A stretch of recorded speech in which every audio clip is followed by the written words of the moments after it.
Technical Working Group for Asset Recovery, may nakikita ng linaw sa pagbawi sa mga nakaw na yaman mula sa mga nakinabang sa anomalya sa flood control projects. Kasama mo sa balita, Radyoman Joyce Adra. Joyce. RMN Live Report. May nakikita ng linaw ang Technical Working Group for Asset Recovery kaugnay ng pagbawi sa mga nakaw na yaman mula sa mga nakinabang sa anomalya sa flood control projects. Inanunsyo ito ni Atty. Renato Paraiso, Acting Executive Director ng Cybercrime Investigation and Coordinating Center matapos ang ikawalong pagpupulong kanina ng TWG sa Independent Commission for Infrastructure sa Taguig City.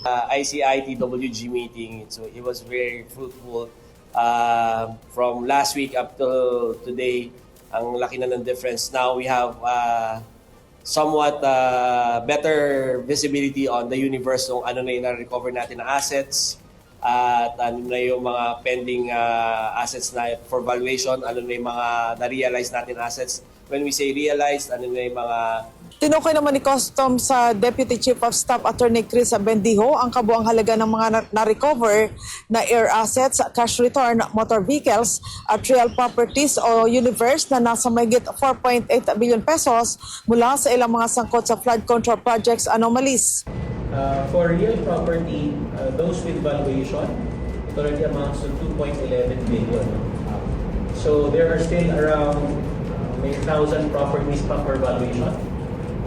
Malalaman natin yung final figure na yan siguro in the coming weeks. For motor vehicles, with valuation 161.8 million.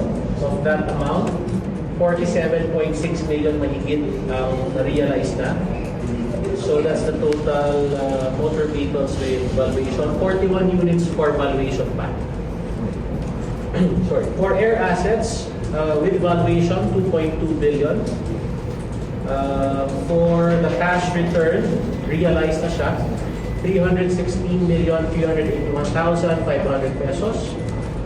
So for the universe, as of today, that would be 4.836 billion already. Kinupirma naman ni Bendijo na mula sa 45 million pesos sa ngayon ay nasa 29 million pesos na lamang ang halaga ng Rolls-Royce na nabawi mula sa mga diskaya. Kasama mo sa DZXL Manila, Radyoman Joyce Collantes Adra, Tatak RMN.